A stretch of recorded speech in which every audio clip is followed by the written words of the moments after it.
I am DYANAROZAY, and I bring a unique commentary to your favorite reality TV shows and whatever is popping on social media.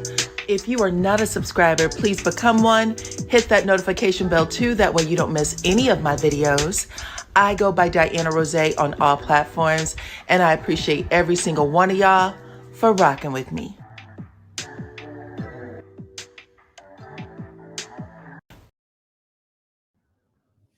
What's up, Supreme Team? Welcome to the channel. It's your girl, DYANAROZAY, and I'm here to bring y'all the latest in news and reality TV tea, okay? Y'all see the artwork? We are talking about Chris Brown. Every 3 months, he seemed to get himself hemmed up, and now's the time. He's done it again. I'm going to tell you guys all about it. We are also talking about Porsha Williams. Y'all know on our HOA this season, she said that Simon didn't want anything to do with her, refused to sit with her, talk to her, look her in the face, and that if she could just have a moment to look him in the eye and talk to him, she was sure she could convince him to see things her way. Well, child, she's about to get her moment. She manifested it. These two will be looking each other in the eye very soon. And I'm going to tell you guys what's going on with that. And Melody and Martell, child, they have won big. A lot of people have voted. I'm going to tell you guys what y'all voted for. You literally hit the button. In just a moment, I'm going to tell you about this and a few other stories, so stick around for everything. All opinions are alleged, but I'm about to back it up. And let's start with the hottest story in town right now.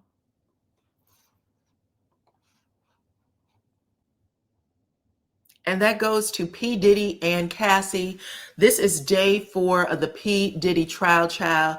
And Cassie is already being questioned by the defense, okay? She had 2 days on the stand with the prosecution.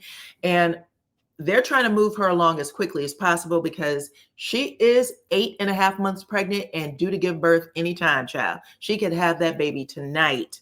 But the defense is looking to discredit her, punch holes in her story, make it seem like everything that she talked about on that stand was something she also participated in and possibly even enjoyed, okay? So they're going to put her bedroom life on trial, make it seem like she was promiscuous, make it seem like she was dating other men, maybe even with Diddy's permission when they were in a relationship. They're going to talk about that. They're also going to talk about how she orchestrated those F-offs. I told y'all yesterday in my video last night, Diddy kept his hands clean. It was actually Cassie who was calling the escort services. It was Cassie who was reaching out to strangers on Backpage and Craigslist to bring them in on these freak-offs. So all of that, the defense is going to say is her idea. And check this out, y'all. Cassie said yesterday that Diddy used those videos, the tapes of the F-offs, to control her, to shame her, to embarrass her. Right? And all of this she's been living with and, fighting every day, had to put herself in rehab. At one point, she said, she tried to unalive herself. Well, the defense is going to argue that a lot of the videos, if not all of them, that the DOJ has, the government has, came from Cassie. They were in her possession. So how was he using them to keep you quiet? Even though she got that $20 million payout, which could say that he wanted to keep things quiet on his end for sure. So he paid her to keep it quiet. They're saying, listen, absolutely, you knew about it. This wasn't done to keep you quiet. So much so, y'all, that stories are already coming out of the courtroom. Check this out. So the Neighborhood Talks is already making posts, and they said that y'all see the title, Diddy's team tries to flip the script, saying that Cassie loved him and planned the F-offs via text, sending text to Diddy that said, I feel like I want to F, okay? So she would talk to him, I guess talk dirty to me. She would talk dirty to him. I feel like I want to F tonight. Grab the candles, get the baby oil, okay? And they asked her if she would send those type of messages, and she confirmed that she did. They actually had them in their possession. She said, yes, I sent them. They also said that she had videos in her possession, and she admitted to deleting some of those videos and once said that this is my husband and he is the only one who will see this side of me. So this is going to be real, real harsh. And like I said, 8.5 months pregnant. Is she going to be able to make it, child? Is she going to be able to make it without going into labor due to the questions? Hell, she might go home, get into the medicine cabinet and take something to go into labor, induce labor. You never know. Anyway, talk to me in the comments. Let me know what y'all think about all of this. It does not mean that she wasn't controlled with those videos, because yes, sometimes people, they have those moments where they might feel a little free and blissful. However, it does not mean that there wasn't violence and all kinds of craziness going on. But y'all talk to me in the comments and let me know what y'all think. And let's talk about Porsha Williams and Simon, child. Porsha's about to get exactly what she asked for. According to a new report that came out last night, Porsha Williams is going to seek Simon in divorce court, you guys. Simon, who is 60 years old and still locked up in an ICE detention center. He wasn't able to make that April 30th divorce hearing. And Porsha had said on Watch What Happens Live with Andy Cohen that her divorce was almost over, that the judge had upheld the prenup, and that this should, they should be done. All they got to do is get the divorce to say, y'all go y'all separate ways. Well, according to the paperwork that came out last night, they are saying that Simon is still arguing about that prenup. He said it's not fair and he still wants his day in court with that. Okay. And that ICE is going to transport him to the court so that Simon can physically appear. So his rights aren't thrown away just because he is in the detention center. So Porsha's going to see this man in a very different light. He's over there in that detention center, and I'm sure he does not look anything like he did when he had, access to his worldly possessions, child. So this is going to be effed up, to say the least. But he is still arguing that that prenup was unfair and illegal. And he's also saying that Porsha went to work on RHOA prior to that deadline that was set in the prenup. So I think she was supposed to be 2 years. She wasn't supposed to take on a job. He's saying that she took on the job before the 2 years. So she deserves nothing. Y'all talk to me in the comments. Let me know what y'all think. Porsha's going to get a chance to look at that man, child, and I know he is going to look like a grizzly bear, okay? Maybe they'll get to clean him up. I don't know. But y'all talk to me in the comments and let me know what y'all think. So in other Porsha news, it looks like she extended an olive branch to her best friend from childhood, Shamia, by wishing her a happy birthday, okay? On last episode, RHOA, we saw the fallout of Shamia and Porsha, for real, all orchestrated by Angela Oakley and Drew Sidora, child. If y'all been watching my reviews, I told y'all that the two of them looked like they were chipping away at an already fragile friendship, especially when they went to visit Shamia over there at that recording studio. They was like, girl, are you sure she your friend and she treats you bad and all that stuff? Well, Angela added a little stank to it with Shamia, and then added some more stank to it with Porsha. So she wanted them to go after each other. And I'm going to tell y'all something. Porsha is like one of the last standing OGs on the show, even though she had came in like season 2, I believe. Either way, the new girls know what it takes, okay, to knock the OGs off their throne. They are chipping away at them. First, Britt Edie with Kenya, and now Angela Oakley with Porsha. Listen, Cynthia's an OG too, but she's a friend of the show. Y'all know that, right? So anyway, this is what's going down. Porsha ended up saying to her bestie, happy birthday at Shamia Morton. I hope you get everything your heart desires. You deserve it. And Shamia, who had said right after episode 10 went off the air, she said she's not going to work at it any further. She said she's already given a Hail Mary or something. She said it's going to take mercy before her and Porsha are friends again. Anyway, right after Porsha made that post, child. Shamia got that app message and jumped right into the mess and dropped right into Porsha's comments saying, this made my day. Thank you, Porsha, with a prayer hand. And she said, I appreciate that with a heart emoji. Bravo, Andy Cohen, child, got right underneath that and said, I love it. Because when Shamia was telling him she's not going to be Porsha's friend anymore, he said, that's not true. Andy Cohen was hurt. He said, baby, that's not true. I'm not going to accept that. You two will be friends again if he has anything to do with it. So as soon as he saw the two of them talking, he jumped in and said, happy birthday, Shamia. And I love this. Candy jumped in it. Dennis jumped in it and said rock, paper, scissors is hilarious. So basically, everybody wants them to mend this friendship, it sounds like, except for a lot of the fans. But yeah, y'all can't have y'all way with everything, child. Y'all can destroy some stuff, but let these people figure it out for themselves. We shall see what happens next. Talk to me in the comments.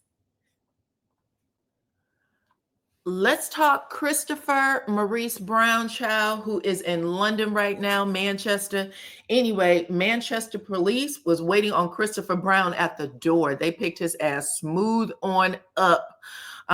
He had literally posted free Tory just hours earlier, and now he is arrested shortly after landing in UK for his tour. He is in custody due to a nightclub bottle attack that injured a producer by the name of Abe Dwa. Anyway, free Chris Brown. You can see that he looks like he's been crying. This is his mugshot, I guess, from over there.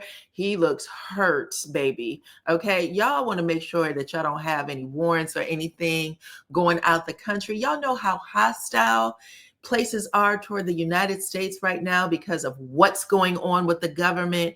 They're not going to let anything slide. Okay, so now people are trying to figure out how to bring his ass home because that tour is a hot mess. He's going to have to make some sort of restitution over there with that producer. But y'all talk to me in the comments. Let me know what y'all think. Child, a mess. Every 3 months, Chris Brown is in the news for attacking somebody. So let's talk Miss Phaedra Parks real quick. Y'all know she made a dramatic exit off of Married to Medicine, saying things like, that's these bitches, those bitches that don't, ugly bitches, cold-hearted black bitches, okay? She was going off. Well, child, check out what she had to say about these bitches, the Married to Medicine bitches, okay? Check this out. I'm in New York with these type of bitches.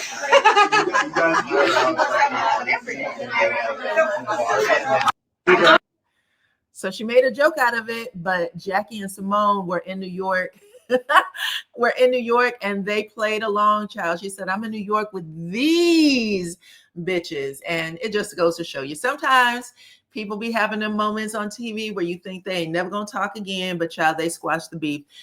Life is too short. They were playing into the joke, and they clearly have forgiven Miss Phaedra Parks. I don't know about her and Heavenly, but Jackie and Simone, they've given her a pass, child. Talk to me in the comments. Let me know what y'all think, and we are moving on. Child, let's talk about Melody and Martell real fast, because baby, when I tell y'all voted them the most toxic couple on TV. You did. Okay. Listen, I had to post this one where Melody and Martell, who we know came off of their divorce hearing. They had filed for divorce, but they came to do the show. They were sitting in their confessional, and Melody said, we were definitely that example couple. But that all went to shit after the first season. Melody, while they were in first season, actually. But yeah, look, check this out.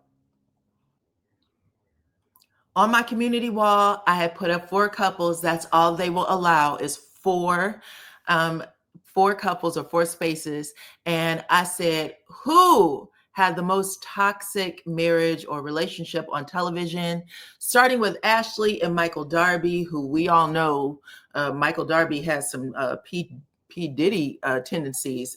allegedly, and in my opinion. Y'all know he was accused of pinching producers' butts, the men, doing all kinds of crazy behavior.